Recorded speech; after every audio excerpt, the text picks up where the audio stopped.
Yes, sorry about this. I'm sure Isabel won't be.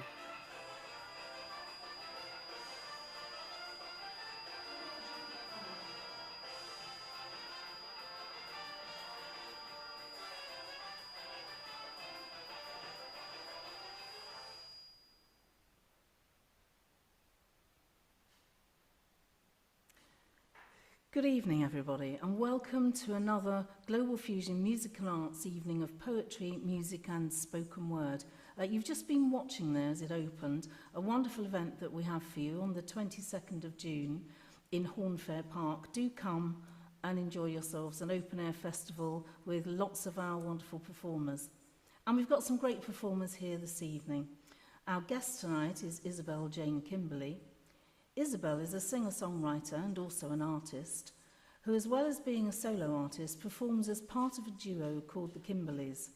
It's going to be my great pleasure to chat to Isabel later and find out about her songwriting and performing career. And we'll also have the opportunity to listen to some of her wonderful songs. Can I remind you all, before we begin, to stay muted unless you are performing? And if you can find the chat function, it would be lovely if you could share your comments in the chat, and I'll try to pick up some of these and share them as we go with the performers. We're going to move on. I'm going to introduce the evening with a song. This song is called Staring at the Sand, and it's about those moments really where, probably if you're very troubled actually, and you can just sort of lose time somewhere. And it's about a time when I lost an entire afternoon, really, and I realised it was evening. It's literally called Staring at the Sand.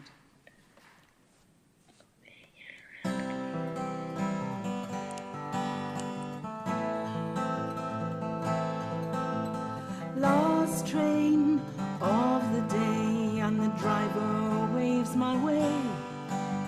I've been here half the day, I can't seem to move away.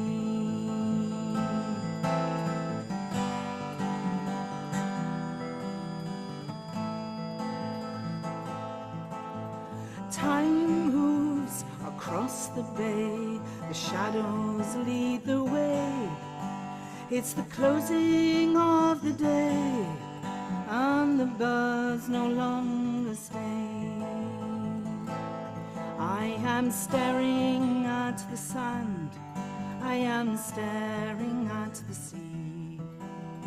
Questions weave their web and disappear. I am drifting like the sand, I am drifting like the sea. I'm waiting for the answers to appear.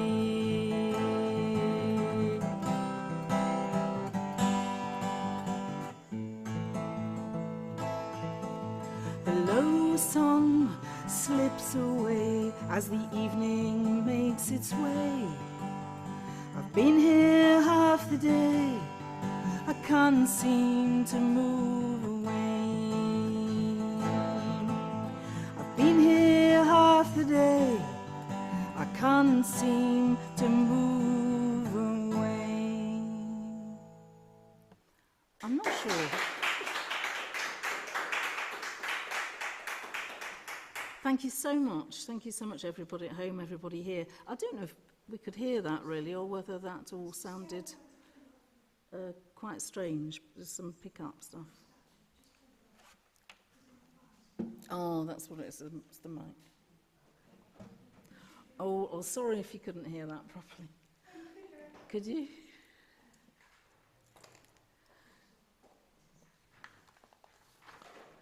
So we're going to move on now. We're going to have Nora Summer. I haven't heard you perform before, Nora, so it's great actually when somebody comes and they're new to performing, not new to GFMA, because Nora is actually part of the writers group, which we should sort of talk about. There's a wonderful writers group on a Monday evening once a month. and it's been going for some years now, and it's just an incredibly supportive group to work together and try and write. And I know that lots of people come and listen to these evenings because one of the things that we like to do when we have a guest is kind of look at the way that people write things and put things together. So Nora, I'm going to hand over to you if you'd like to start. Thank you. Okay, hello everyone. It's so nice to be here. I have three short poems that I wrote some time ago, and that I'll just let them speak for themselves. I usually write just to process my feelings and emotions, and I have found poetry to be the best, the best way to do it. So the first one is called Monsoon. Monsoon. Rains, exposing layers of experience, uncovering marks, scars, flaws. Perhaps we all keep an object of affection just out of reach, like a tiny laughing Buddha or a distant lover, some idol to focus our affection. There are times that the good opinion of another is what helps us to hold up what there is left of love, of self, of soul connection. The struggle, dirty, real, alive, daily remembrance of the friend, the elixir of youth. Forgiveness equals longevity. Friendship gives shine to old crystal, unpacking the finest sounds. There walks the lamp, the oil, and the receiver. Divinity arrives through humility and takes you by surprise every time.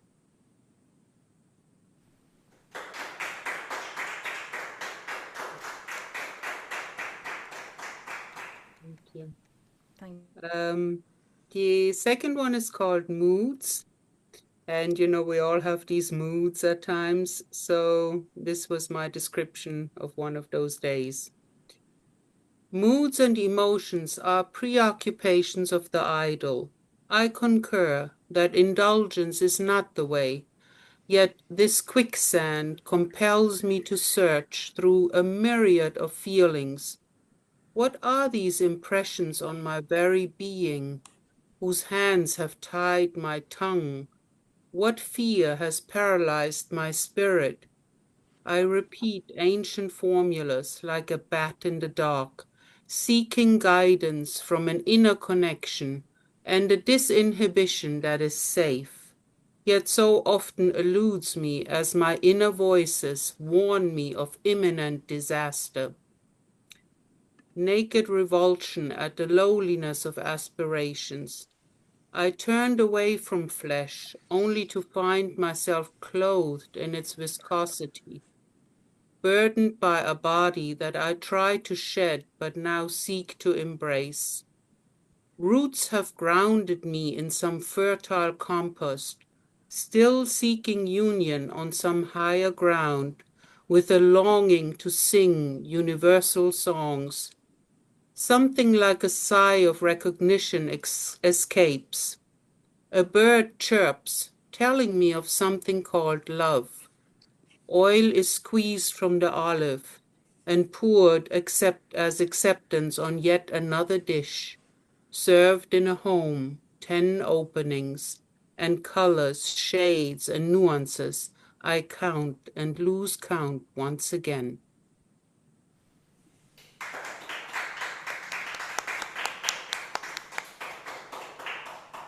Thank you. The last one is called Silently. I pray silently in whispers that move through me like the wind, the force of evil plans pounding away at the earth, the children always the first to feel the impact, something not quite right in the environment, a lack of trust, of love, of brotherhood. I recognize something familiar in each passing face, denied by the powers that be. They try to define you, but the impossibility of this task is absurd. Don't put me in another box. There are enough of them on every street, filled with their own madness.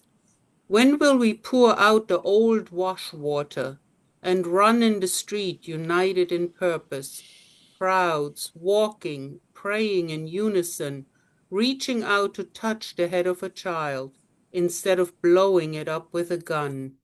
I pray silently because screaming is so often confused with madness.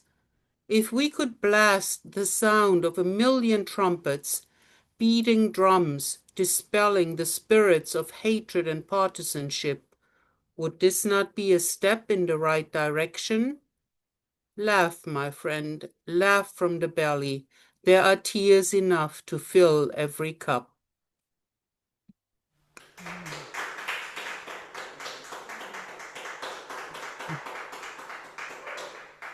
Thank you so much, Nora. Those were absolutely beautiful. And if you look at the chat, people have written words like beautiful, heartfelt. Fantastic descriptions in there that kind of take us to a deeper meaning, each person going to their own meaning as you read it. I really enjoyed those poems, and I think we all did here, and I'm sure we did at home. Thank you so much for coming and reading for us. Thank you so much for listening.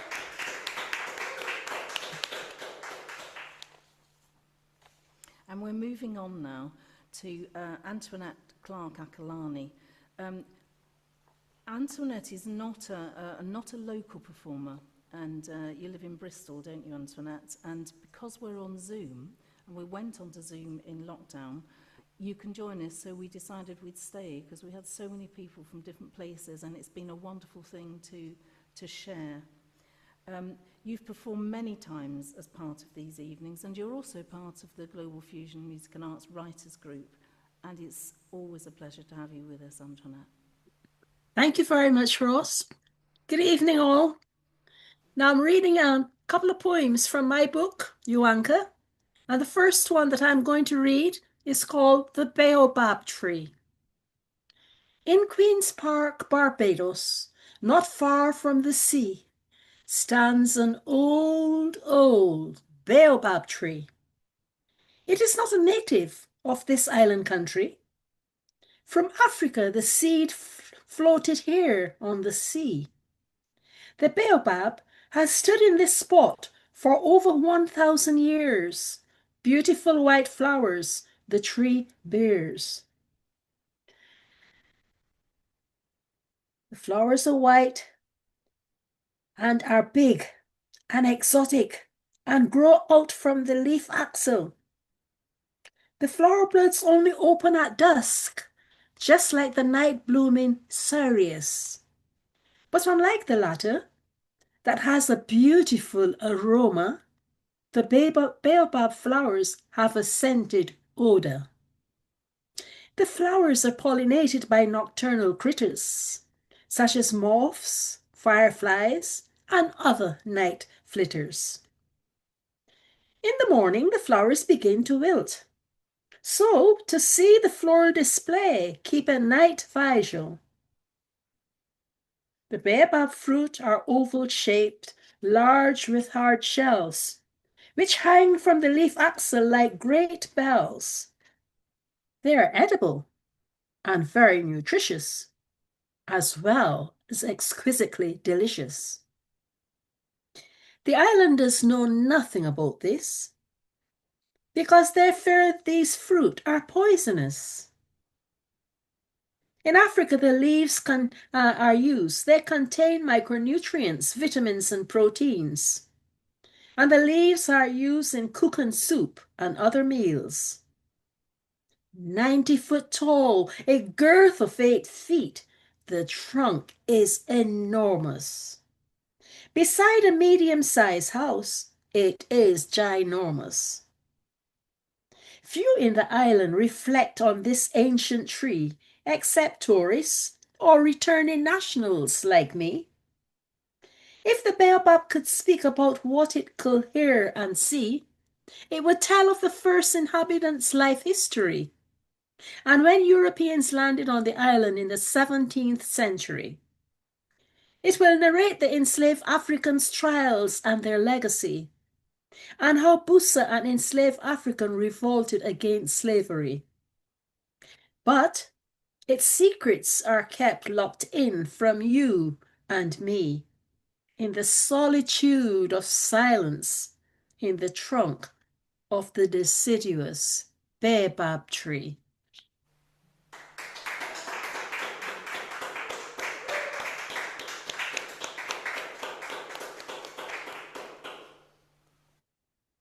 The other poem is one that I wrote for my children when they were young. It's called Make Others Happy. Make others happy, and you'll be happy too. If you make others happy, cheerful and gay, you will be happy along life's way. So, make others happy, and you'll be happy too.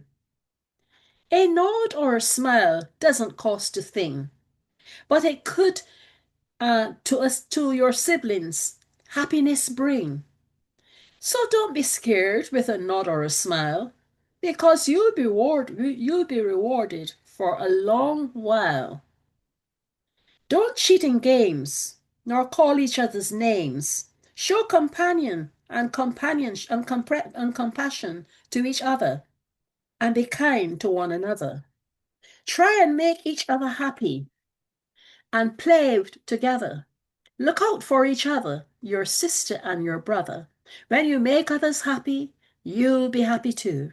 So make others happy, and you'll be happy too. Be caring, sharing, and generous too. Because when you make others happy, you will be happy too. Start from today. Be good, be kind, and smile away. And feel how good you feel today.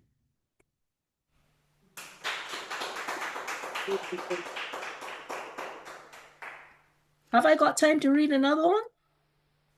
I'll just check with Louisa. Are we? Yes, Louisa says yes. Go ahead. Yes. Okay. And here's another one. It's called My Weekend in Timberscoon. That's when I was living in Somerset. On a bright and sunny day, on the 30th day of May, my group and I assemble in Exmoor to work, retreat, explore, and do much more. This is a tale of some of our exploits, while in Exmoor enjoying its delights. We stayed at Duddin's cottage, where we shared varieties of food, including a delicious potato salad pottage. Our banquet was very, very good. Now, Duddin's cottages are in Timberscoon. I'm turning the page. Hold on. Duddin's cottages are in Timberscoon, a picturesque place with flowers in full bloom. It's near Dunster in Somerset, on the idyllic Exmoor, a part of which we did explore. From our cottage we espied beautiful undulating hills and forest wide. The scenery was captivating and much more beside. Close by is Dunster village, castle, beach and sea, and many other picturesque sceneries to see. Whilst in this place of outstanding natural beauty, we took the opportunity to investigate, explore and see. We enjoyed a game of tennis, bounced on the trampoline, discussed and networked in Duddin's gardens in between. We conducted our annual AGM with precision, planned, amended, and made many a good decision. Some of us walked in Dunster Park and viewed the castle high, and got our pictures taken by a passerby. We hiked along the back lane to Dunster Beach. On one side were beautiful wildflowers, were all in our reach. There were mallows, dandelions, poppies, evening primroses, buttercups and daisies, just to name a few of these colourful posies. We stopped by to see a steam tray passing by, with toot toot and puffs of smoke sailing to the sky. We waved at the passengers on the train, and they waved back to us without restraint. At Dunster Beach we sat and chatted, and shared sweets which we carried. We watched the waves as they rolled in and out, and looked at children darting all about. On our way back home, we asked our way from a kindly woman who did say, "Go straight, turn left, then take that way." We followed her directions faithfully, but got lost in the forest most certainly. Round and round in a circle we did go. It seemed like hours in the forest we did spend. There was a treacherous bog that seemed to beckon, "Come, come," and say, "You're definitely lost your way home." Finally, we exited the forest with a sigh and hung our heads with embarrassment as we espied the kindly lady walking by. To her we explained we had got lost in the woods on Exmoor and was heading back to the way we had come before. After 100 yards or so, I'm turning the page, tired and weary and footsore, we heard hoink, hoink, and we looked about. We heard someone call out. 'Twas the same lady in her Land Rover. She came to our rescue and beckoned us to come over. She drove us to Dunster Village High Street, where the rest of the group we did meet. We walked along the cobbled street, where quaint thatched cottages and curious shops abound in this exotic little village town. Oh, what a wonderful, memorable weekend! What an energizing and invigorating time we did spend! We left Timberscombe on a bright and sunny afternoon on the first day of June. Our weekend in Exmoor motivated me to narrate some of what we did in this poetry, to tell about this place of outstanding natural beauty. Thank you.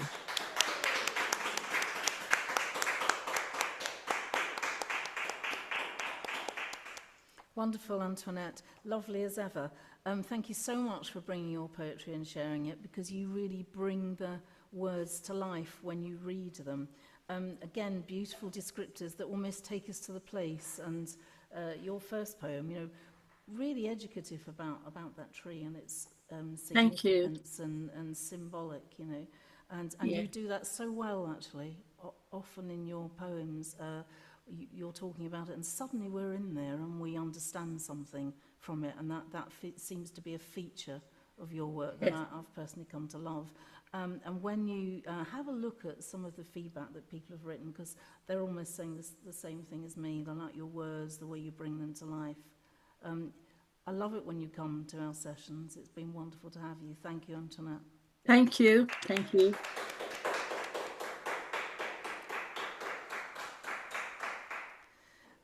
And next, we have a real treat now, because Louisa Le Marchand is going to come and read some of her wonderful work for us, which she doesn't do that often, and we'd love her to do more. Too busy. Too busy, and we miss out, because Louisa sits behind the camera and runs these evenings, so she's sort of doing both tonight. Jill's taken over at the moment. Just thought I'll announce that now, but. Yeah, so we know if it goes wrong who it is. I just thought I'd say that. But we've got Louisa, and it's always fantastic listening to your work, Louisa. Thank you, Roz. You're always very kind with your introductions. Okay, this is called Roses. This was, I don't know if you can hear, because can you see if the thing's going to green on that thing there, on the sound card? Is it going green there? Oh well, it'll be what it'll be. Okay, don't worry about it. I'll lean into the microphone. It's called Roses. It was a subject for the writers' group when I was doing it, when I was more part of it. Everyone calls me Roses. Well, I suppose it's the big bunch of roses tattooed on my back's a bit of a giveaway. But partly it's because all my friends say that, well, I've got the luck of the devil. You'd fall in a barrel of shit coming out smelling of roses. No one will play poker with me anymore. I don't know why. I just get the cards. It does help that I'm a whiz in maths. That's how I got my job in the bank. I've also had some close shaves. Some of them, I thought, Roses, your time is up.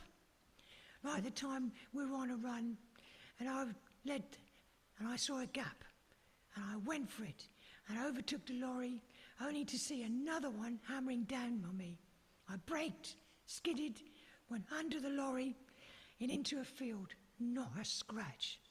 My Bonneville wasn't quite so lucky. It took me months to sort her out. All I can remember was the sound of metal on tarmac and the smell of burning rubber. And everything happened in slow motion. Yeah, it was over in minutes. Then there was a time six mods came at me out of nowhere in one of our many encounters down in Brighton. They didn't care I was a girl. I was a rocker, Hell's Angels. That was enough for them. But a seagull shut on the bloke's eye, and he screamed like a baby. That was all I needed. I had one in the nuts, took my chain off, caught the short one round the neck, took the rest of them back. Then round the corner came the rest of my mob, the Stepney chapter of Hell's Angels. The sound of the bikes, enough was for them. The boys shit themselves. Well, we had the right to be in Brighton. Right laugh. Till the old bill brought it all to an end. But them mods, they asked for it. They thought they were better than us in their weedy Lambrettas and Ponzi Parker jackets. But we weren't no angels. Well, yes, we were Hell's Angels. In those days, the sorts of things we got up to, selling drugs, speed mostly, and some acid. We dabbled in stolen cars and fags. For my part, I was the banker. Well, my day job was a banker. I worked in a bank, Midlands Bank, as a cashier. I would come back, I would backcomb my hair, put on some makeup, my best skirt and blouse, and be a hard-working regular girl, always making sure that no one saw my tattoo. The worst thing was getting rid of the smell of oil and grease from fixing my lovely Triumph Bonneville. She was a beauty, but somehow always needed fixing. Thank goodness for Swarfega, great stuff. I love my Bonnie. She was and still is a beautiful machine. That's why I set up the bike shop when the boys got busted. Jimmy Nails, so called because he always carried a baseball bat with nails in it. Not that he ever had to use it. People just took one look at that and ran a mile. Johnny Fingers, well, he just broke fingers if anybody didn't pay up. And Top Man, Spider, he had a spider tattoo, but also because he had a web of crime all over South East. Nasty piece of work. Spider got banged up, and he'll be on a Zimmer frame before he gets out. If he's lucky. The other two are living in Spain. They drive Harley Davidsons, the bloody traitors. I miss those days, hammering down the roads in a pack like the Hounds of Hell or Valkyrie. We were like a family. We looked after one another and others. Though we did go a bit over the top at the Isle of Wight Free Festival in 1970, when 70,000 people turned up, and we had to step in to control the crowds. I saw Hendrix. But that was the end of the festival in 2004. Now it's just about money. My children don't want to know about all of my times. They have a good education, plenty of privilege, thanks to my business and my bank job, area manager in the end. But my grandchildren, they love to hear about my stories. Hazel is saving up for her first bike, with a bit of help from her old Granny Roses. Still, I must be off. Can't miss my court date, speeding 130 miles an hour on the M3. 3 o'clock in the morning, on my 70th birthday, my last run. The eyes are going and my reflexes are shit. So I wanted to go out with a bang. I had to laugh, the policemen and their reactions, priceless. These two children, boys, they looked like just fresh out of nappies, pulled me over, and I pulled off my helmet. Their mouths dropped. I'd say, because there I was in my leathers. Hell's Granny Roses. Well,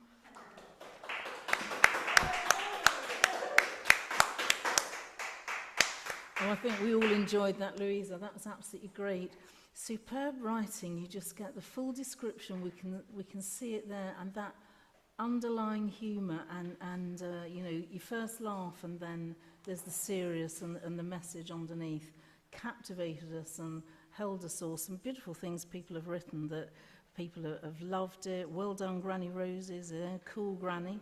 Lovely to see and hear you. And something about the wit that's there describes it beautifully. I love it when you come and perform, Louisa, for us. So this is the point of the evening where I'm going to sing you another song. And I've got a bit of a storytelling song, actually. So I just sort of get interested in things, really, and look them up. And I don't know why I was looking this up, but anyway, in 1740-ish, somebody called Elizabeth Wilding happens to be the first woman lighthouse keeper.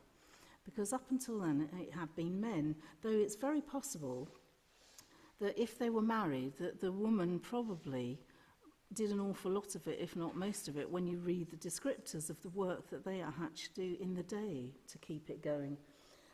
But this one, there's not a lot written about it, but there's enough to kind of look at the work. And her husband was 85 at the time when he died, and she was only 50.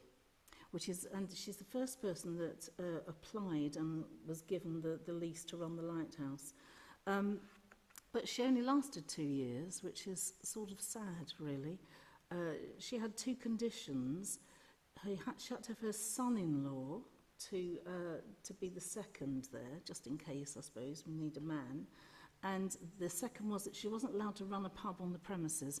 I'm not sure that she was planning that. There's nothing written about it, but it was her condition. But she lasted about 2 years, and it made me think, really, maybe she missed him, you know, and she was on her own in the lighthouse. I don't know, but that's what I wrote in here. I haven't ever played this before, but I think the kind of writing evenings is something where we can try things out. So it's a fingers crossed. I've just called it Lighthouse. It might have a better title later, but here it is. When heavy storms did rise, or gentle tides did flow, we lit the lamp and watched the skies for the travelling ships below. And the light is burning bright on the sandbanks of the bay, and we'll keep it burning bright, and we'll keep it burning bright until the day.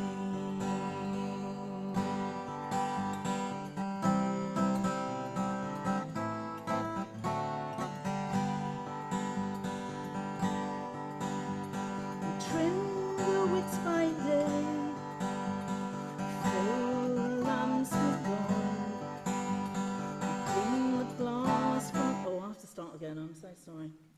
We trim the wicks by day and fill the lamps with oil. We clean the glass from the ocean spray, and by night begin our toil. And the light is burning bright on the sandbanks of the bay, and we'll keep it burning bright. Yes, we'll keep it burning bright until the day. We have shared the light and years, but now I stand alone. Can you hear your tread upon the stairs as I work the light alone? And the light is burning bright on the sandbanks of the bay, and we'll keep it burning bright. Yes, we'll keep it burning bright. Oh, I'll keep it burning bright for another day.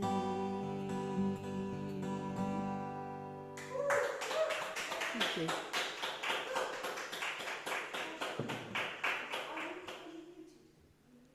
I muted, but I think, was that mic left on again? Oh.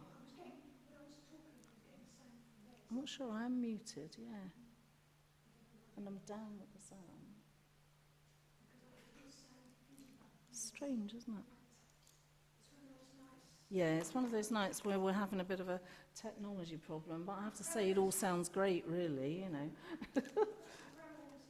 We have. We've got the gremlins. I'm now going to welcome the amazing Jacqueline Waziri. She's our next performer. So lovely to have you here, Jacqueline. You haven't been here for a while, and we always enjoy your poetry. And you are the last performer before our guest. So you're a writer and a poet, a regular performer at Global Fusion Music and Arts Evenings, and you have been a guest on here as well when you introduced us to your beautiful anthology of poetry called Mwana. I don't know if you're going to read from that tonight, but it was absolutely beautiful. Thank you so much, Ross. I get so emotional to see you all because I just feel so safe and like I'm at home. So I'm going to be reading a short poem called Village from my book Mwana. Very short piece, I'll repeat it twice. Love flooded over our small round village. Love flooded over our small round village. Its warm, long greetings held you as daylight arrives. Among the greenness of youth sprung hope.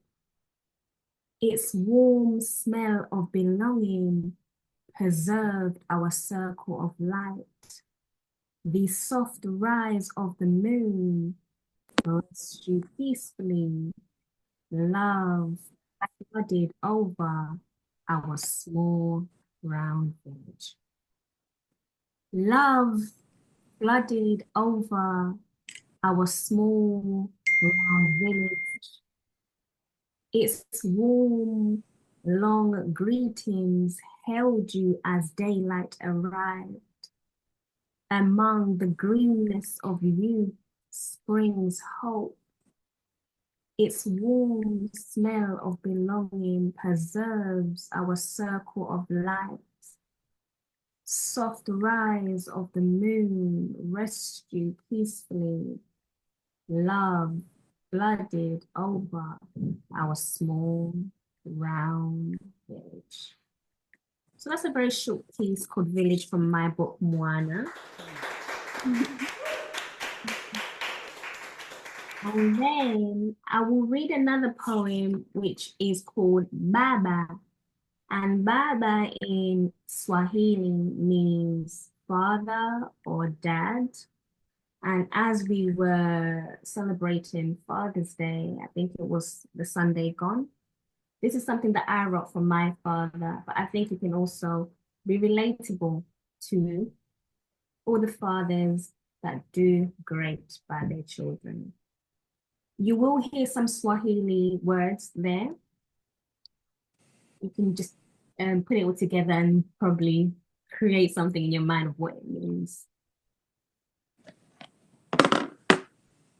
At the peak of Uhuru, Moshi is the moil of the Chagabit.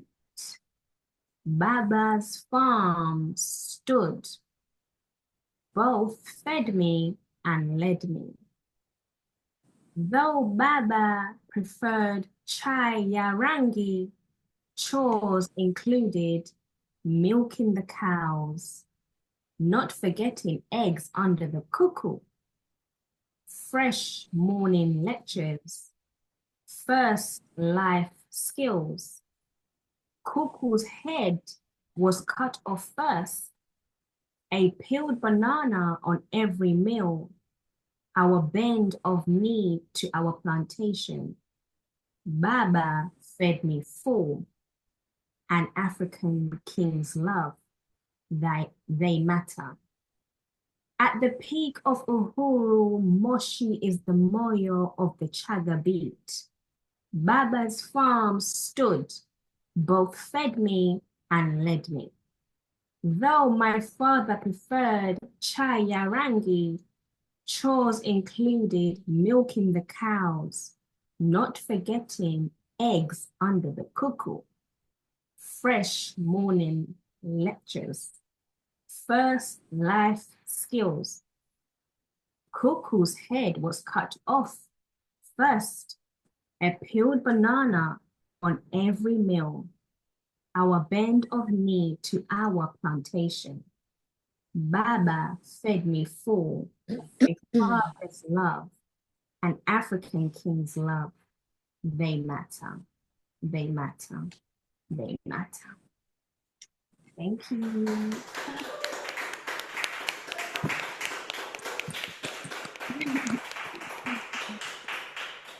Yeah, thank you so much, everyone. I think that's my 2 poems from my book, Moana, for today. Oh, thank you so much, Jacqueline. Those were absolutely beautiful.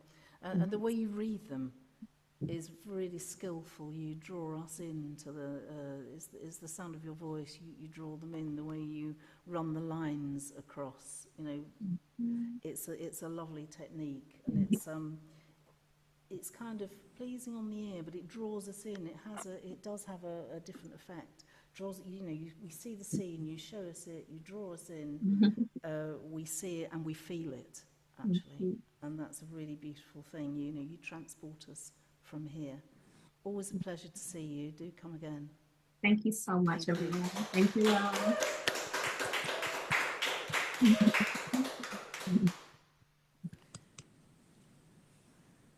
And now it's my very great pleasure to welcome our guest. Here she is, Isabel Jane Kimberley. Big hand.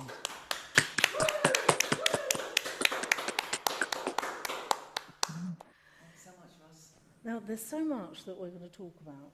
I'm so pleased. Absolutely, because you've done so much. I mean, you know, you're in an amazing career, really, right from the start. You've played with so many people. You've written so many songs and put stuff together. And personally speaking, I love watching you perform. I've come many times and will come again many times. I think what I'm going to do is I'm going to sort of start something off and then you're going to play, and we're going to really play it by ear and see what we want to talk about. Marvellous. From all the things you've done, because you know more about what you want to use this session for, and I'm really happy for that. At some point we're going to go to the audience, so have your questions ready, because it's a lovely opportunity for people to ask. Lots of people who come on this write, as you probably guessed it, it's a big writing thing. So one of the things we really love to know about is the kind of how someone writes something. What is that? I know there's no magic to it, and I know it's not always the same. It's true, there are so many different ways of getting yourself started, and I hope that I've chosen some songs which can illustrate the different impetus, the things that really make you write a song. Yeah, that sounds really great, because that's the kind of, that lets us into your writing process, which is what these evenings are really about. So it's really exciting. So should we start with Bruise?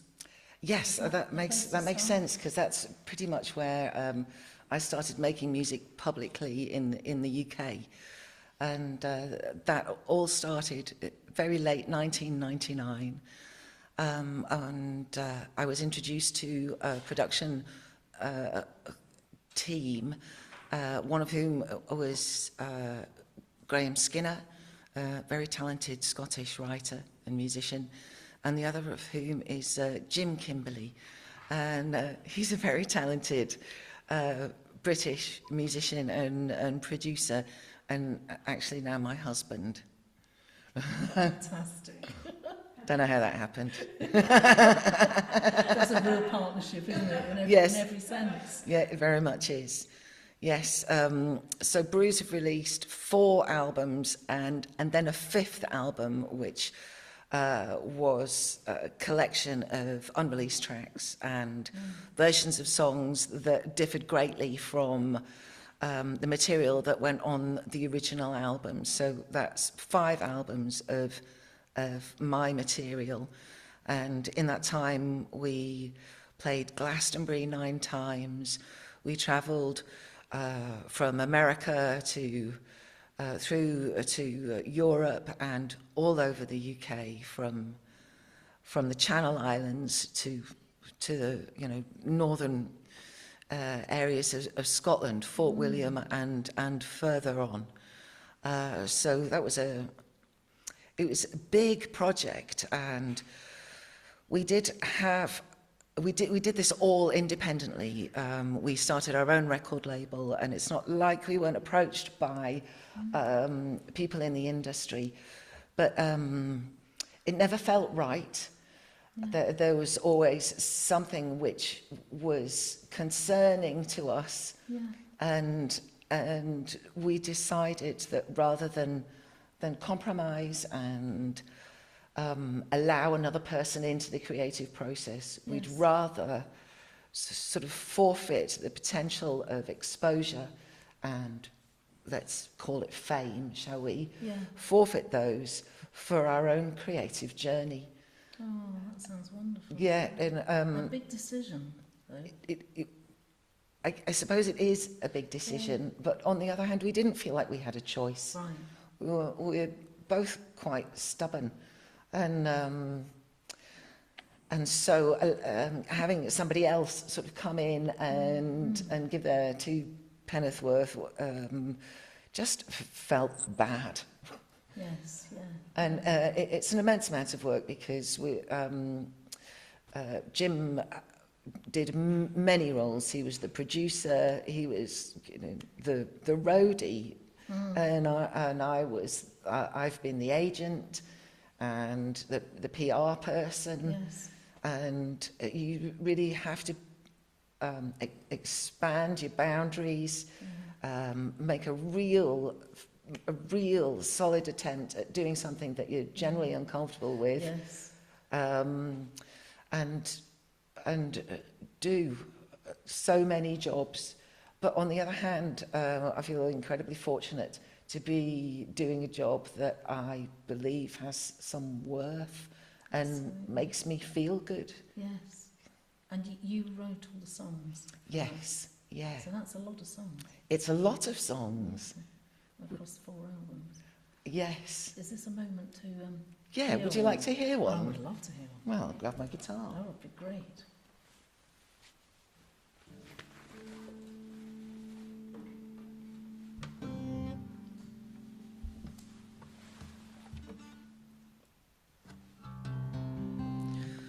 This song's called Silvertown.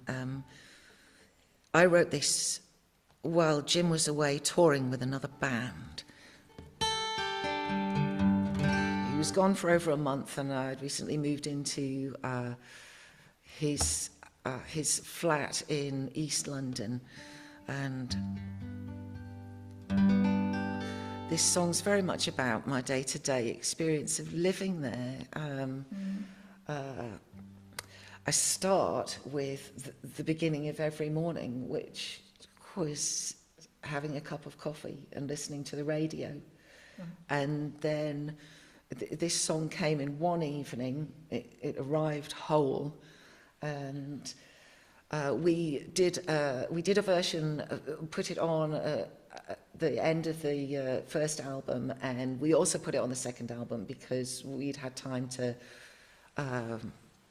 remix, re-record, and it seemed to fit in well with the songs that appeared on the second album. Yes.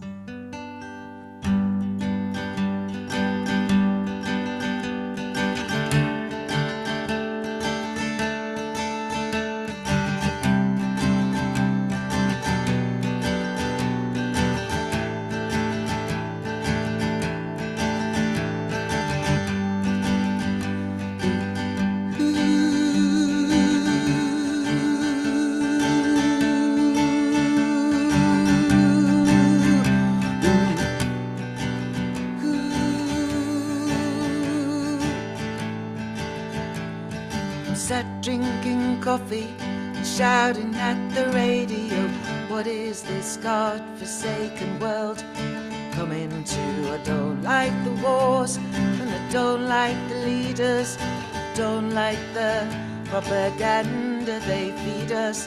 So I turn on the TV. What are they telling us? The guy next door appears to be famous, he's slightly better looking than the guy next to him, and he's got a revolutionary way of shopping. So I lock up the flat, go to the corner shop, I buy me a bottle. Believe me, I like a drop. Sit on the corner and talk to the African. They moved them all in, now they're moving them out again. My boyfriend's got a new phone, doesn't make sense. The kisses he sent me all cost 10 pence.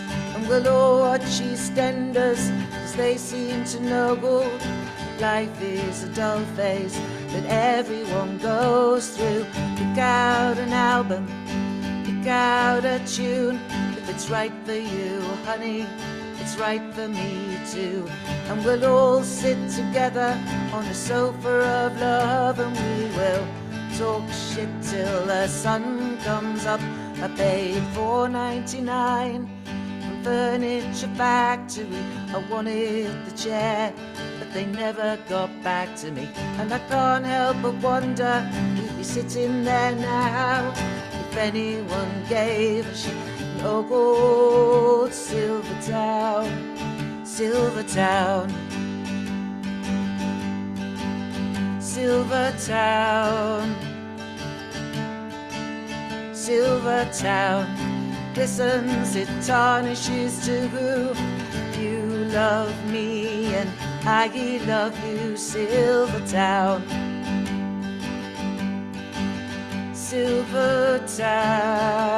Silvertown, Silvertown. It glistens, it tarnishes to who you love me and I love you. Silvertown, oh, oh, Silvertown, Silvertown. It glistens, it tarnishes to who I love you, I love you. Oh, Thank you. well, that's fantastic, Isabel. And all that came to in one. In one evening, Wow. yes. Well, every word Yeah. refers to something actually specific. Yes. And we were the last legal residents in, when I wrote that song, actually, we'd had the very good fortune to be able to afford to buy that flat. Yes. It was in a council block, and the council were using it as a sort of first home for people who were refugees. Yeah. And they were coming in and be given sort of temporary residence there, and it was a wonderful, enlightening time for me. We'd be watching the news to see where the wars were and where the sort of influx of asylum seekers were coming from, and then we'd open our door and they'd be there. And they'd be, different cultures would use the public spaces differently. Some groups of people all the chaps would be in the corridors smoking like chimneys, or there'd be beautifully dressed women in hijab or niqab, and they'd glide along the corridors with such grace. And sometimes you would hear people singing, children or women singing in the corridors, and it had an amazing acoustic. Yes. It was a time when we were very poor and very rich. Yes. That whole community captured there, and you do capture that totally in that song. You can, picture it incredibly. Yeah, it was difficult times. People had hard times. And this continues. Yeah, absolutely, yes. Yeah. Yeah. Yeah. Yeah, completely. Gosh, that's wonderful. Are we staying with Bruce or moving, or Well, it's up to you where you go? I've chosen a couple more songs from the later albums, actually. Let me Yes. see. The next song is from this album, which is called Little Victories, and it's our third album, and it came out in 2010. Where can we get one if we want to buy them, everybody? Well, all these albums are available on Spotify, but if you want the physical product, you can either send me a message via Facebook, or I'm hoping very much that if you contact Global Fusions Music and Arts, they would pass on the message to us, and Absolutely. yeah, it would be a treat because this material isn't being performed anymore. I've made a huge transition in the last 8 years. Yeah. So moving from being a songwriter and performing my own songs in public, Yes. to being to looking at the traditional folk canon, which has been a really thrilling change. But as we're here to talk about music I've written, I've sort of dug back and way back into the archives. I wrote this song about a man I was married to for a few years. It didn't work out, and it's called I Don't Like You. Sounds very apt. I was absolutely furious at the time, still sort of carrying around the baggage from a relationship where I felt I'd been unjustly treated and was quite wounded. And I felt like I needed, for my own sanity, to build a barrier to just say no to this being a part of my present life. And so I wrote this song, which really was a very angry song at the time, but now it feels utterly joyful and kind of funny, because it's so long ago now. I don't have any feelings of spite, and this just feels like a real triumph. Where time changes things, and the writing of the song, Yes, possibly. absolutely, actually. very much a cathartic experience, and Absolutely. then performing it gig after gig, and feeling other people's response to what was very personal and emotional to me, and to understand that it was a universal experience. We've all got exes we don't like. Shall I? Yes.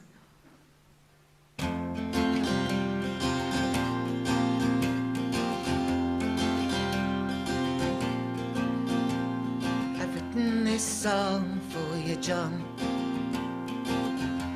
Now it's time for you to move on. Don't call, don't write, don't come round late some night, knocking on my door.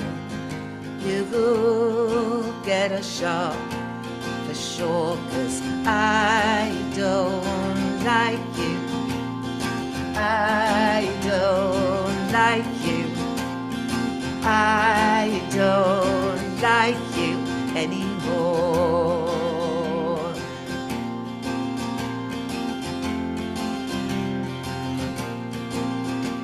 I've written this song for you, John. All ties between us are gone. Selfish, you're greedy, your self-pity's leaving you. Easily defeated, you knock hard, red you are deleted. 'Cause I don't like you. I don't like you. I don't like you anymore.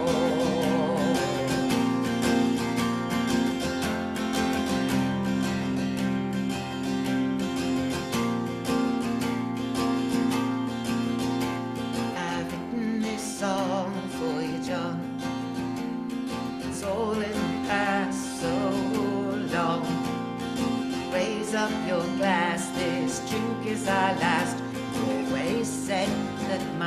was right, and I believe I won this fight. I don't like you. I don't like you. I don't like you anymore. I don't want you. I don't need you. I don't love you anymore.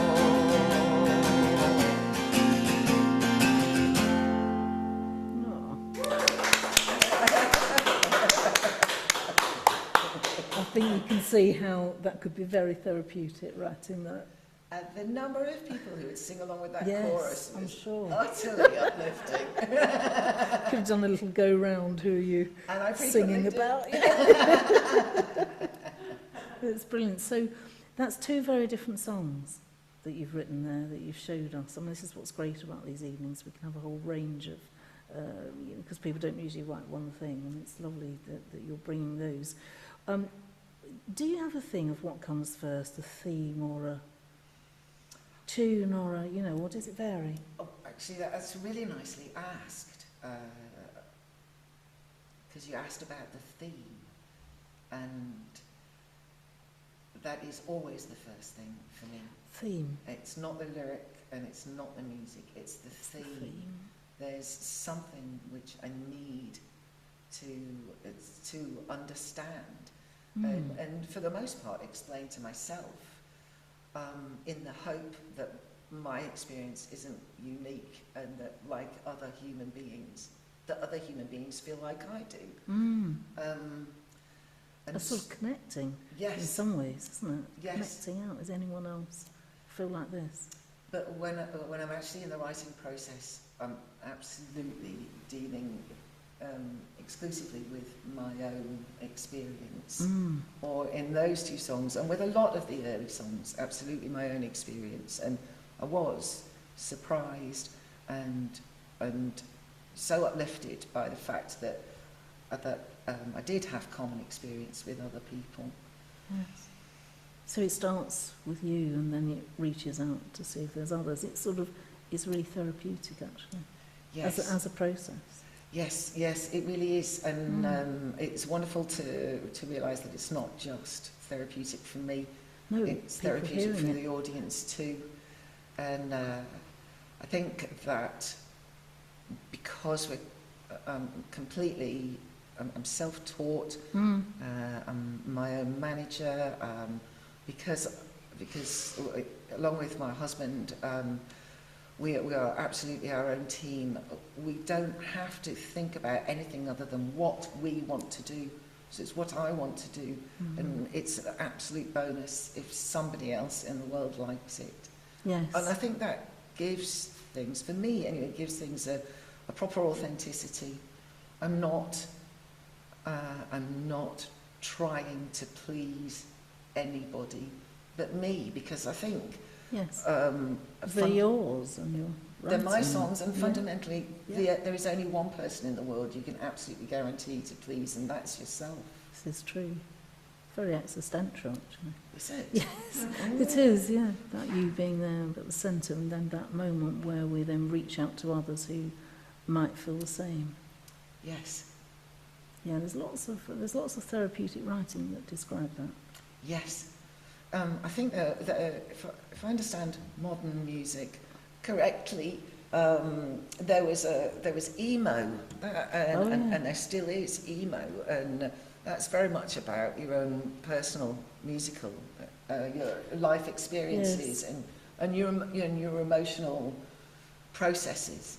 And even though my lyrics and my songs don't sound like emo, I think lyrically it has something in common with that. With the touching others who go on that experience, because that is the experience of emo. Actually, I've worked a lot with young people who listen to emo, and they would tell me the lyrics, and they would say, this person speaks for me, in a way that they couldn't. And sometimes writers might be able to express something you can't express. You know, Yeah. you might be able to write for others. Well, for me, a lot of my songwriting process is about trying to make sense of the world, or people, or my place within the world and within society. Yeah, I guess, and I think that's what people hear in there. That thread of, oh, I think I'm on the same plane, or I'm trying to do that, and it's it moves people on. You know, it's a gift, I think, to be able to write some of that down, and capture other things for other people who perhaps don't write, or do, or could. It's a whole cycle. Thank you so much, Roz. That's really lovely. Honestly, it is a gift. It's utterly wonderful. And when we hear them, it's absolutely right. Though they're your world, they touch on things for other people, bits in there, and that helps move people on as they it helps them process their own material. I'm absolutely convinced of it. It's a healer of its own. You know. What a gift. Yeah, it is a gift, isn't it? And to be able to share that with others, and there's something about your performing capability and ability to reach out to others as you sing and perform as well. It's in your voice and what you do, and you reach out. Isn't she lovely?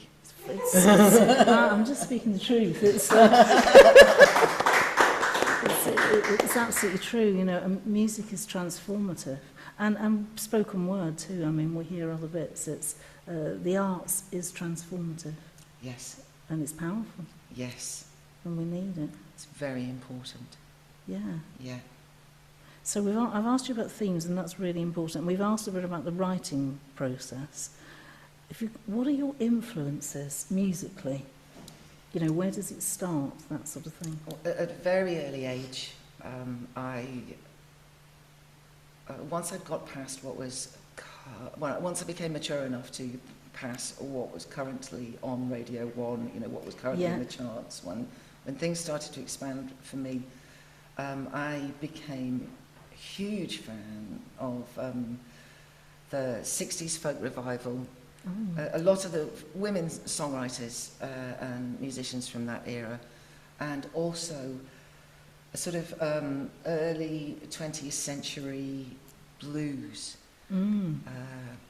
Songwriters and musicians like Nina Simone and Billie Holiday. Oh. And I feel like from Nina Simone, I learned a lot about writing about anger and how incredibly beautiful a song about anger or pain could be, and how it could transform your experience. Absolutely. And also, you know, in the case of those great writers and musicians, bear witness to as a historical document. And I'm plainly a white middle-class woman, and my sorrow has not got the depth that some of these people were having to deal with. But pain is pain, and I think it's certainly valuable for me to work through it. Yeah, and it then touches you. It doesn't have to, this is what we're talking about, it's the same thing. It doesn't have to be your exact experience to be touched by another's. It's kind of the way they express it. yes, That'll tap into that bit of us, I think. absolutely, and in a way, cultures and experiences that the history books may overlook in all traditional folk music and blues, early blues, contemporary blues, which is still a type of folk music. Yes. They redress the balance where the history books may not mention the underlying Absolutely. in the a, human condition. yes, Sort of thing they're capturing. thank you. And then with the sort of folk revival, it was and actually particularly Joni Mitchell, who is given a lot of credit, as an exceptional songwriter, but I don't think it can be overstated. Her breadth of the diversity of what she brings, and the depth of her lyrical prowess, just as a musician, phenomenal. And she's not the only folk revival musician who, you know, deserves this credit, but she's certainly one that touched me deeper than anybody else. And what I realised about her work is she's a painter as well, and her lyric, the way she writes the lyric, is extremely painterly. There's so much colour and light mentioned in her lyrics. And for me, it's very pictorial, and I loved that, the bringing in of, as well as her emotional response to her subject, the visual, the visuals that she brings out in my imagination. Yes, It's, absolutely. yeah, amazing. So that whole range of stuff that was kind of available and around when you were growing up and starting to have these thoughts about yourself, these are influences, and women, strong women performers actually. Yes. In there, I think that's a kind of, both in the blues and the more contemporary stuff. There's a huge explosion of women being recognised. It's absolutely true, and I don't want people to get the impression that I haven't been influenced by amazing male musicians as well, because I have. Dick Gaughan is a huge favourite of mine and touched me every bit as deeply as the female musicians, and helped me sort of reach into the traditional folk canon in a way that nobody else has. However, for my personal practice, I was inspired particularly by the women's voices that I heard. Yes. Yeah, and there were a lot at that time, you know, people like Frankie Armstrong and those sort of people coming out with a voice that we hadn't heard before. I mean, it's lovely. It's lovely to look at, isn't it, what's actually influenced you, how you understand it, and then you come into the world and suddenly want to write yourself. Yes. You see you're self-taught. Yes. With guitar. What age is this? Did you suddenly think, I've got to do the guitar? Well, it was late. Yeah, really, I was in my late teens. Yeah. I did own a guitar, and back, you know, before I was a teenager, there was a program on telly called Bert Whedon's Play in a Day on a Saturday morning. And I would sit there with Bert and struggle appallingly with my instrument, and after about 4 years I could play good King Wenceslas. Exactly, but did you want to? Not as often as maybe I should have. But I think that's part of it, isn't it, really? Those early tutors and the books, they are, I don't know, for me, there were a load of books, songs I didn't really want to play. Yes. So that doesn't help you stick at it, really. No, and I was diagnosed as dyslexic in my mid-teens, and I've never been able to read music. The docs make no sense to me, and they still don't. And so I'm very much a play-by-ear. Yeah. I invented my own open tunings because my left hand was so limited when I started songwriting, and to me the thing that was very important was lyrical, or what was being sung about, and I simply wanted to accompany myself, and I didn't feel that needed to be complicated, or that's not how I wanted to exhibit my skills. That wasn't my skill. No. And I invented my own way of notation, and so I've got a record of what I play on the guitar. Yes. And you know, it was I was in my early 20s before I realised that other people played open tunings too, and actually quite miffed when I realised that what I had invented in isolation, other people had thought of before. Yes, yes. Blighters. There's something wonderful about though that what you wanted to do, you know, what you needed to do, and just finding your own way to do it. Yes. And that being okay. Yes. I think that's fantastic. Thank you. Well, in those early days, I wasn't looking for affirmation from anyone. I was We're just playing. playing it for myself. Yeah.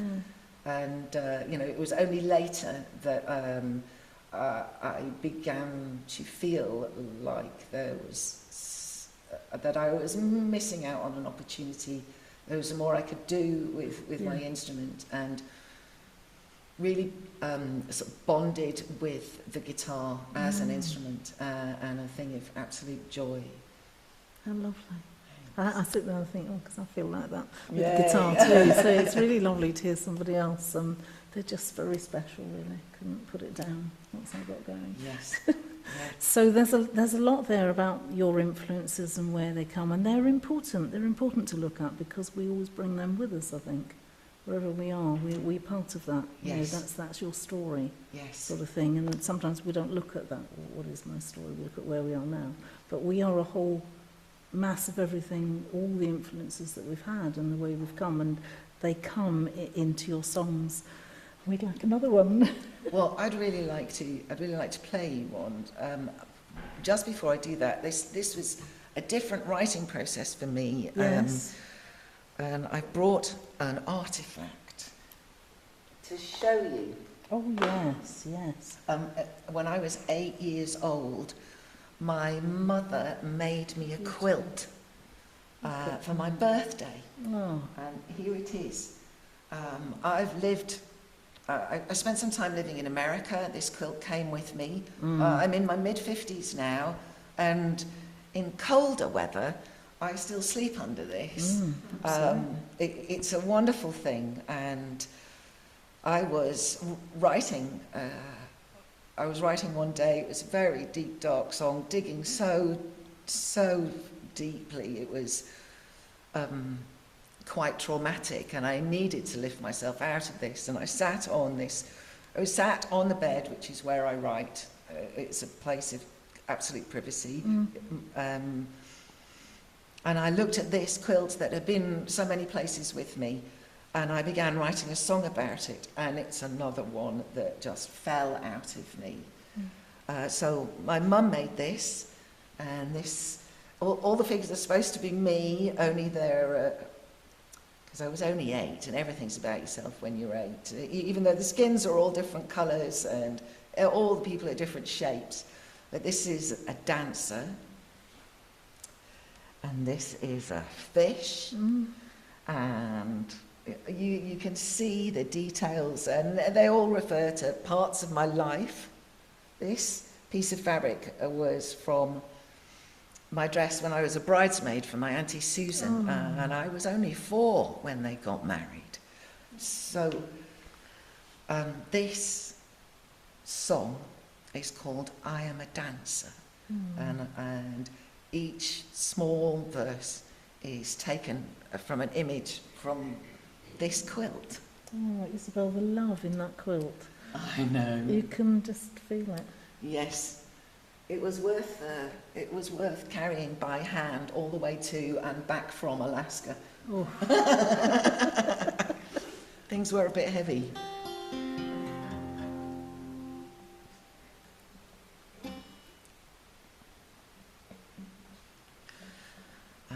Now, Ros, I have asked if you might sing some backing vocals for me. I'm going to give you some very meaningful looks. Good. When it gets towards the end of the song, and when I'm hoping you will sing I Am a Dancer. I'm a dancer. Can I just have the tune of it again? Just. Well,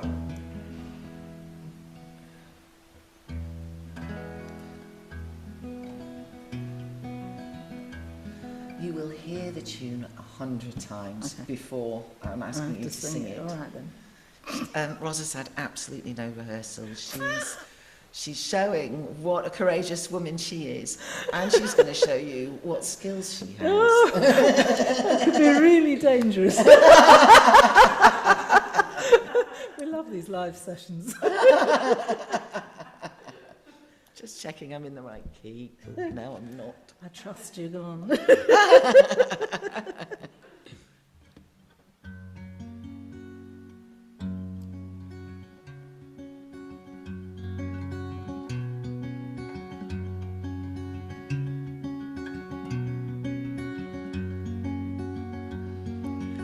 I am a dancer, I have danced before the Queen. I made beautiful shapes so serene. I am a soldier and I stand straight and true. If it's justice you seek, I'll fight for you. I am an adventurer, I've seen the world and I'm welcome there. I'm welcome wherever I've been.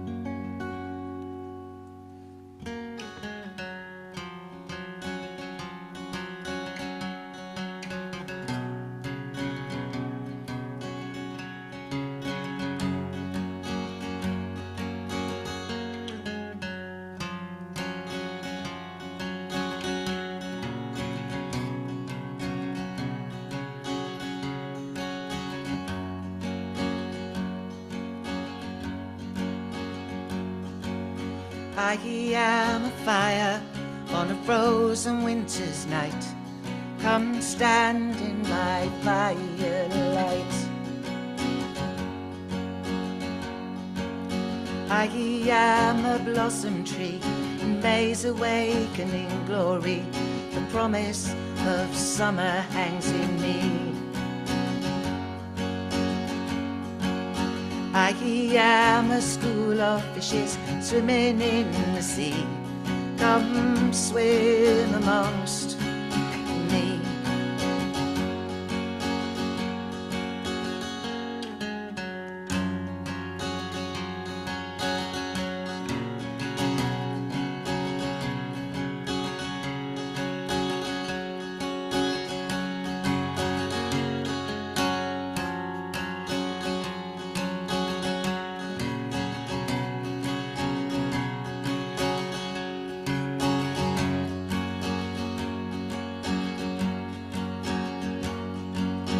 I am a dancer. I am a dancer. I am a school of fishes. I am a dancer. I am a blossom tree.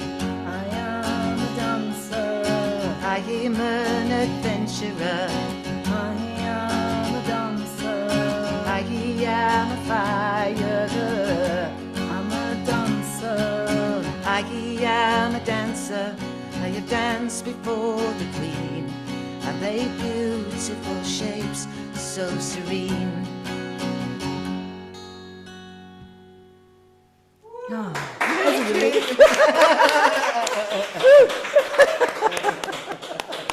Oh, imagine if I've ruined that beautiful song. It was lovely, absolutely beautiful. So much. And that's everything in that quilt. That's so, I don't know, that feels so special that you've shared that. There's something about your whole life in there and what it means. I feel really moved, actually. Oh, I do, watching the quilt and the, it's there is a video of that song, I Am a Dancer. If you look it up on YouTube with a band name Bruise, B-R-U-I-S-E. I've looked it up. Yes, it's there. It's worth watching. They're all lovely, actually. I spent the afternoon looking at some of the stuff, so I thought, I'm not sure if I know all of it, and I've been having a look at the whole range of the material, really, and where it moves into more of the folk kind of stuff. But those are sort of your own versions of the traditional tunes, aren't they? Yes. Because I do some of those with a folk band, but they're slightly different tunes. Yes. I love the trad repertoire, but I do make changes. Myself, my partner Jim, we do make changes. Yeah. It's very important to stay true to the lyric and true to the meaning of the song. On the other hand, we're modern people with with modern ears and influences in a modern world. And what I want those old songs to be easily absorbed, to be understandable, to be listenable to this generation of people. Oh, I agree with that entirely, and I think, you know, when the collectors collected them, if you go back to look at the collectors, there are like 8 different versions of one song. I mean, choose your bit and it's the folk tradition. Yeah, that's the folk tradition, where they, you know, the actual original ones we're not really entirely sure of, unless you pick a collector like Vaughan Williams or something, and then you can find all the ones he did. Yes. And his are slightly different from other people's. Yes. So changing them and putting them in there, you know, that feels good to me. I know some people don't think it is, but I think you're right. I think we have to make them live. Yes. Actually. Don't want them to be stuck in the past. I want them to resonate today. Absolutely. And they do. They do, yeah. And absolutely, at the time when the great collectors, Cecil Sharp, Vaughan Williams, etc., were out there collecting, they were performed in a way that I find quite difficult to listen to, that sort of operatic Yes. voice that the singers of the time would use, but because it was popular then, and because it enabled the audience at the time to absorb them in a way that they could be understood. If they were sort of gentrified, because the collectors were not the same as the people at source, they sound very different. Yes. But where they're notated and slightly different, because they had to take them to play them, you know, in a stately home or something, as opposed to what was going on in the pub. Yes. So they're going to be different anyway. Yes. So doing your own thing with them, I've listened to them, I really like them actually. I love what you've done with them, and I think you make them live, which I love. That's so lovely, because that really is what I'd hoped to do. Yeah, well, there's no point to them really. If they don't live, why are we doing them? Yeah. You know, if you think about what we've talked about with writing songs, and they're personal, and they're about that, then why would you suddenly do a whole load of songs just because they're there, and they're traditional? Yeah. Because it doesn't mean anything, you know, Steel House Band did that. Yeah, that They're feels very more particular. like an exercise, like a theory, Yes. instead of something that is contemporary and meaningful and about the human experience. And you know, time after time, there's this song, The Hard Times of Old England, which was written after the Napoleonic Wars, and every verse it rings true for right now. Yes. And that's so long ago. That's the living tradition, isn't it? That's what you're interested in. I think I could agree with that totally. Not the tradition where we all sing the same thing that doesn't mean anything. It's got to live, like the rest of your material.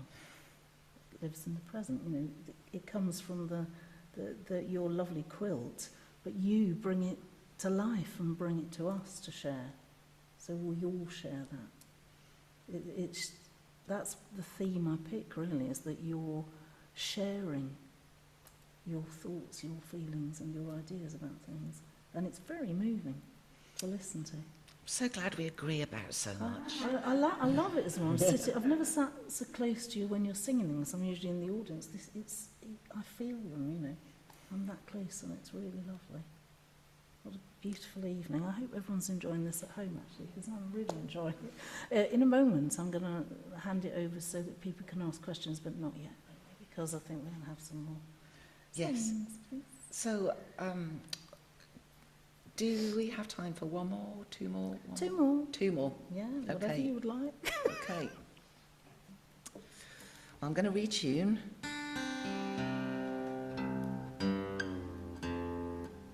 It's all right, I haven't got a part in this bit. I haven't got a No, panic.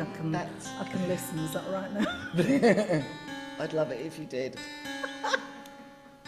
Oh, flipping heck, talking and retuning.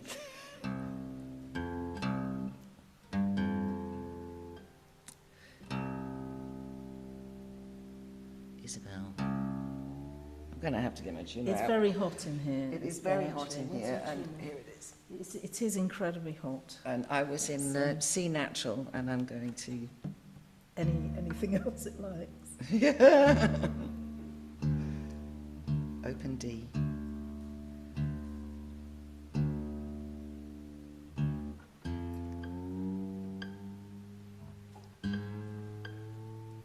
There we go. It's a very different experience.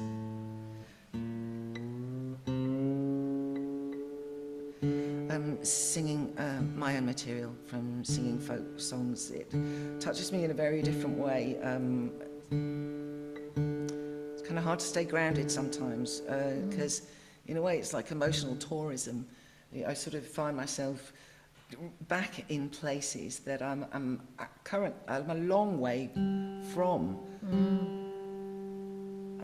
But it has that same thread when you do. Yeah, that's interesting, isn't it? That's because it's so genuinely placed, you know, it comes from that deep place that it reconnects with. Yes. Yeah, it can. I did find it very hard, actually, towards the end. That's why I started to make the transition from performing my own songs to looking at other people's stories and other people's truths and experiences. But they still have a root somehow, don't they? Because you choose them, Isabel. Yes. So the ones we choose might be the stories that touch us. Yes, well, Anyway. you're absolutely right, yeah.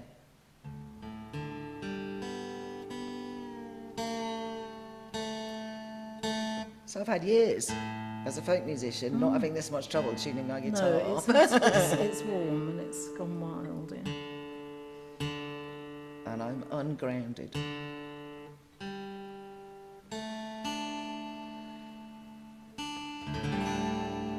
Okay, I'm gonna hope that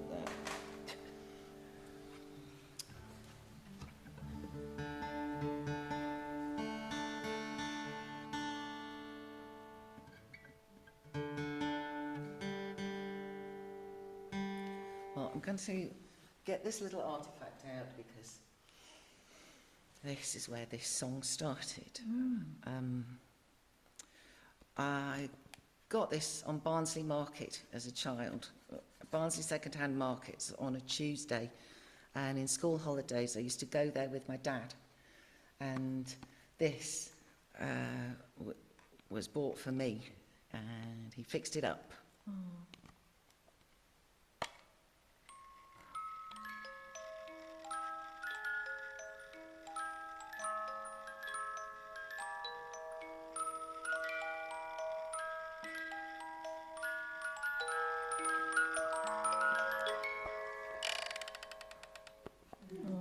That's beautiful. Thank you. This song hasn't been released yet. This is coming out on my first solo EP, the first record I've released in my whole career under my own name.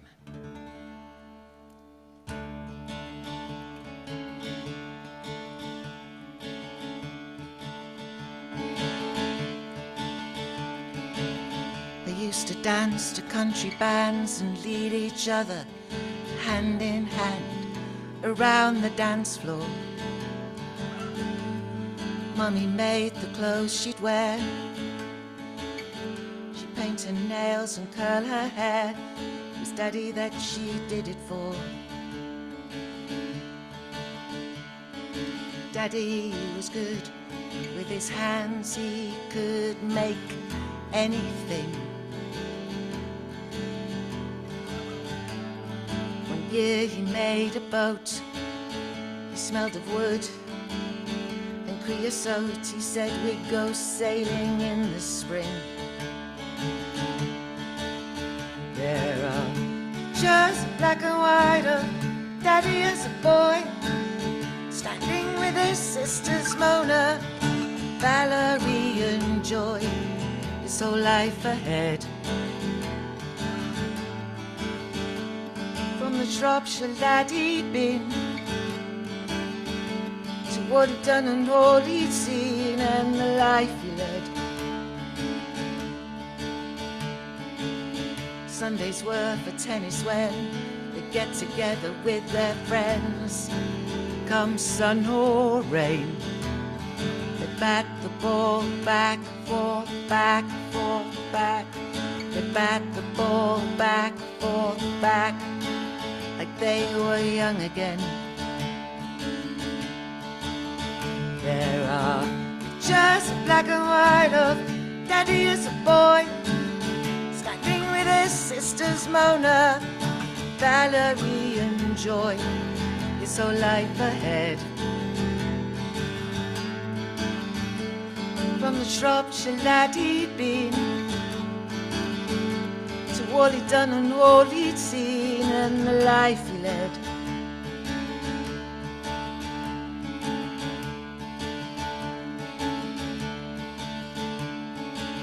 Daddy lies in gardens green, surrounded by the white machines that keep him breathing. He's plotting out his master plan. If we could only lend a hand, he'd escape through the ceiling. Daddy's mouth is dry, the cup of tea is a lie, but he's still drinking it. Watch him sit and sup from his imaginary cup.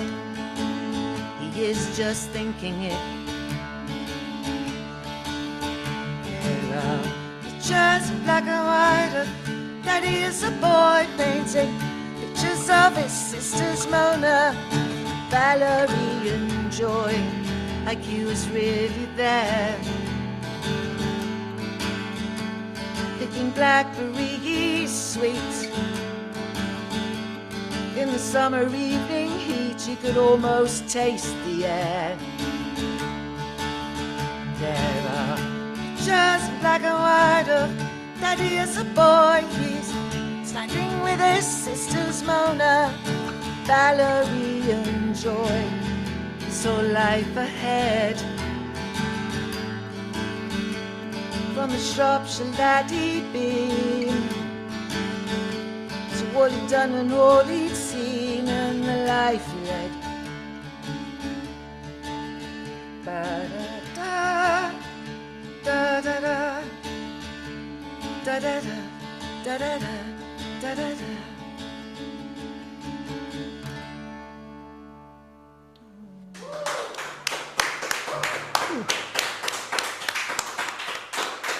The heartstrings. Beautiful. Thank you very much.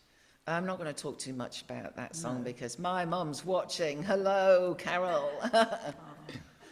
I feel incredibly lucky to have my mum still around, and shortly after my dad passed away, I wanted to write that song partially in remembrance of all the wonderful times that they'd had, all the great tennis games that they'd played. It's very beautiful. Thank you so much. So full of the heart place. It's beautiful. Is it true to say you might be a bit of a hippie? Yes. I am that era, and I was, yes. I like that. You can hear it really. It doesn't leave you really, does it? I've still got the hair. Not a lot's changed. You touched on talking about your new EP, which is, I think, what we ought to talk about because we're probably coming to the end and we're going to have the last song. But before we do, this is a chance to talk about that. This is Broken Bowl, isn't it? And yes. This is the first solo. I mean, that's really to be celebrated, isn't it? Yeah, it really is. It is. I've been a full-time professional musician for a quarter of a century, yes. And I've been a musician for my whole life. And in all that time, I've always released, played with others. Yes. The Lesser Mortals, the Pagan Cowgirls, Bruce, the Kimberleys. It's always been, I've been working in groups, even though a lot of the time I've been the primary songwriter. Yes, exactly. So I thought actually there was something missing and I wanted to produce myself and I wanted to produce me singing my own songs. How lovely. Thanks, it was brilliant, utterly nerve-wracking, and I am quite nervous about going back into singing my own material in public.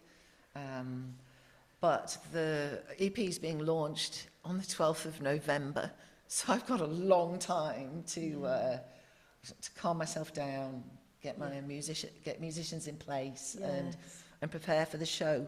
But tickets did go on sale yesterday.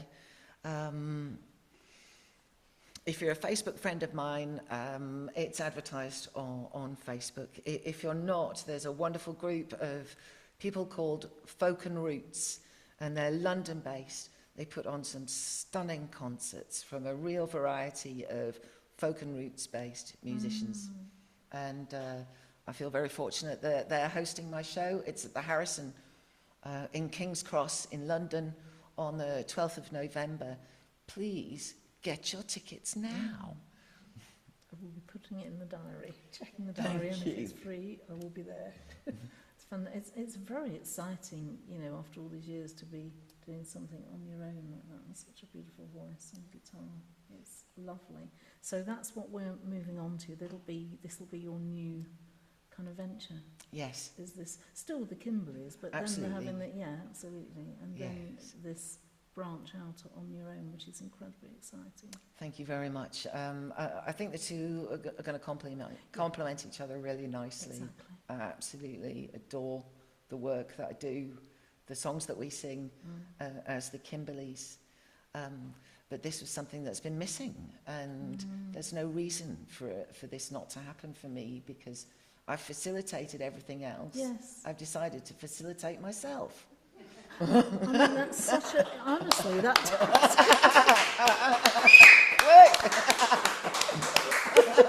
is it, isn't it? Finally come to you, you know. It is absolutely fantastic. We're going to come on to the last song now. Is there anything that I haven't asked you that you would like to have been asked? Well, or you want to talk about that? yes, you there didn't is. know? Good, come on then. In a couple of weeks' time, I'm going to be performing as part of a songwriters' circle for Southeast Sessions, which is incredibly local to here. And I'm really thrilled to be part of a group of 4 songwriters. We've got a nice balance, 2 chaps and 2 women. 4 chaps and, nobody else. No, it's not like that. No, there are 2 women and 2 men. And we're all songwriters with different styles. It's a lovely evening in a beautiful church. Is it St Richard's? St Richard's in Charlton, and I have to say I've been to a few of the evenings, and they are absolutely fantastic. We were at the last one. We were. Together, We sat together, yeah. We sat together, yeah. Yeah. No, they're great actually, and it's very it's a lovely thing to just to see people. There's often people you don't know, isn't it? Just coming and playing songs. It's absolutely beautiful. I really recommend it as well. It's a very relaxed evening. A relaxed evening, a lovely atmosphere. Beautiful sound quality. Lovely sound quality. Yeah. I can't remember the name of the sound engineer, but I he was can't believe he's wonderful. really good. Yeah. It's curated by Owen, who is one of the songwriters on the evening that I'm included in, and it's Yes. on the 9th of July. I'll put Tickets that are in my diary. available. Another one for the diary. everybody. Come. Yes. It's just marvellous. Oh, it is marvellous, yeah. It's a lovely evening. Yeah. And there's not anything else, nothing you suddenly thought you'd like to be asked about that I haven't asked you? Well, I think we've covered so Yeah, much. we have. It's been really wonderful, actually. I've had a lovely time, Oh, it's Ross. been my great pleasure, actually, to listen to it all, and, you know, you piece it all together. And because when you piece it together, and I love this, you know, I do love this about these evenings. I watch people suddenly see their whole journey instead of a bit of it, and it's, you know, where it's come from, where you are, who you are, and who you are now. You know, with that last song coming in there, that brings that right to that pinnacle, doesn't it? Where you come from, who you are. Yes. Expressed in that song. Thank you. I cried buckets. Yes. I'm there. Yeah. I'm there. We're going to come to your last song, and then I'm going to be able to open it up to the floor, because I'm sure out there are people who'd like to ask questions. You know, I'm privileged. I'm in here able to ask them and go with the flow, but you may have burning questions I haven't asked, and we'd love to hear them.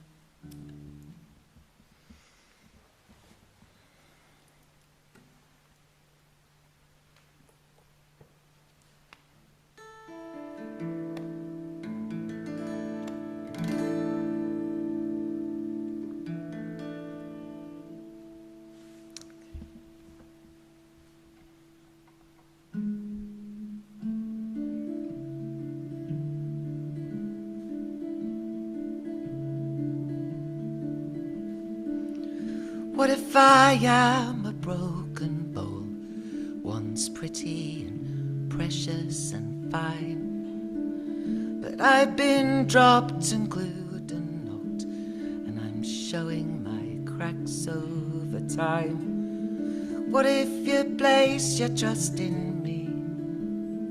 What if it leaks through the cracks? What if you're asked to forgive me?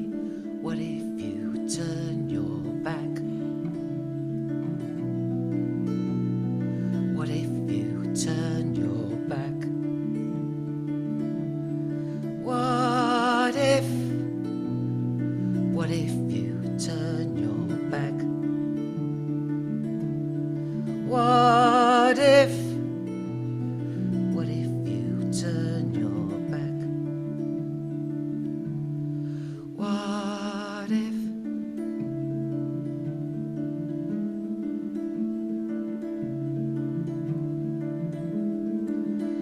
What if we are all animals, driven by animal needs? What if we are all motivated by power and envy and greed? What if you place your trust in me? What if it leaks through the cracks? What if you're asked to forgive me? What if you turn your back? What if you turn your back? What if you turn your back? What if you turn your back?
What if we are all human beings, struggling from day to day?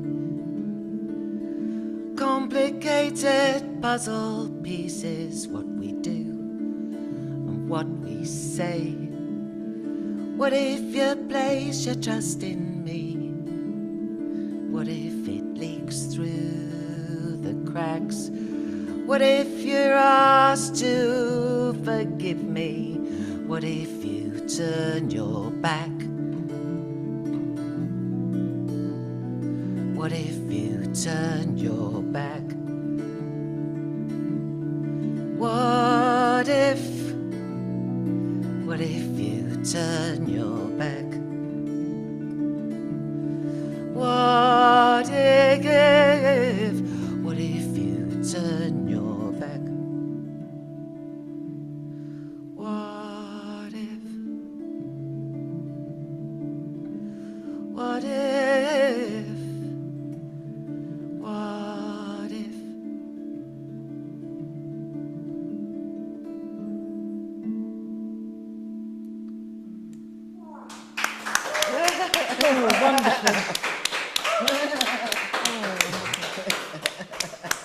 What a fantastic evening, everyone. And it's now your turn out there to ask some questions of Isabel, if you'd like to. Can I see everyone?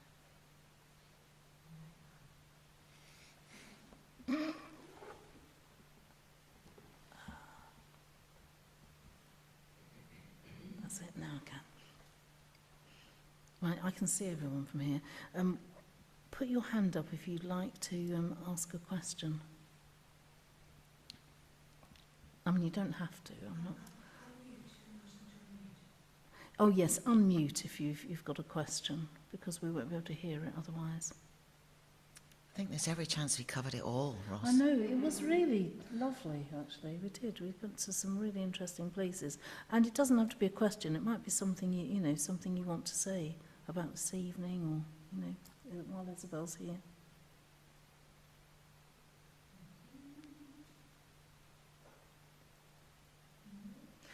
Looks like, no, I think we've had a very full evening. I think that's probably why. It's quite late. It's quite late. Yeah.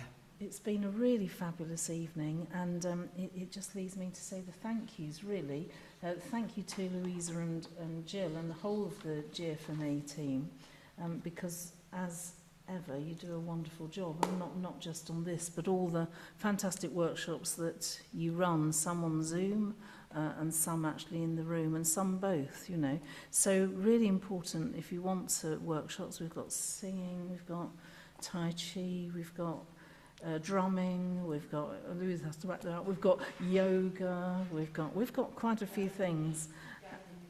Gardening club, yes, absolutely. So if you want to do any of these things, all the workshops are free. They're put on by these wonderful people. Just come and join, you know, because it is for the community. So it is great when the community respond and say, this is what I want to do. We have a wonderful singing group.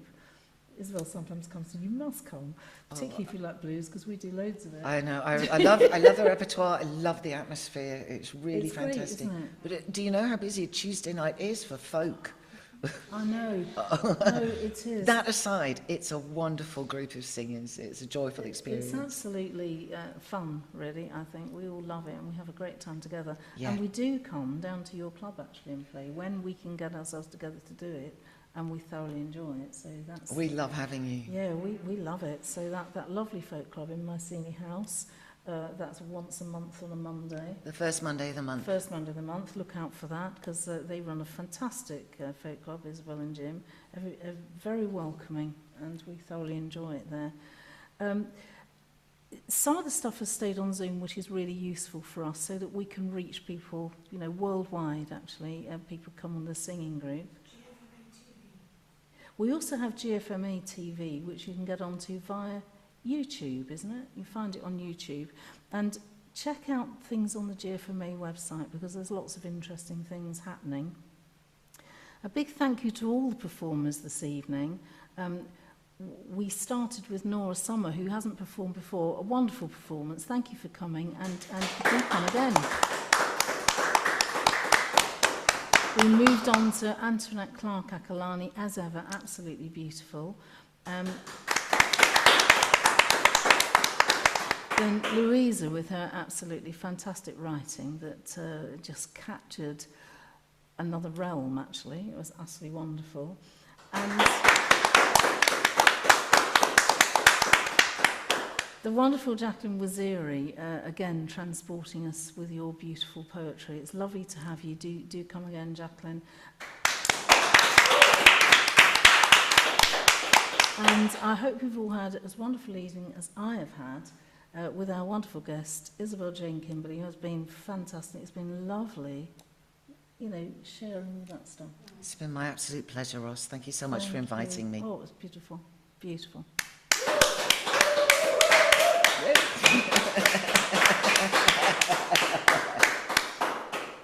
Thank you very much. Good night, everybody.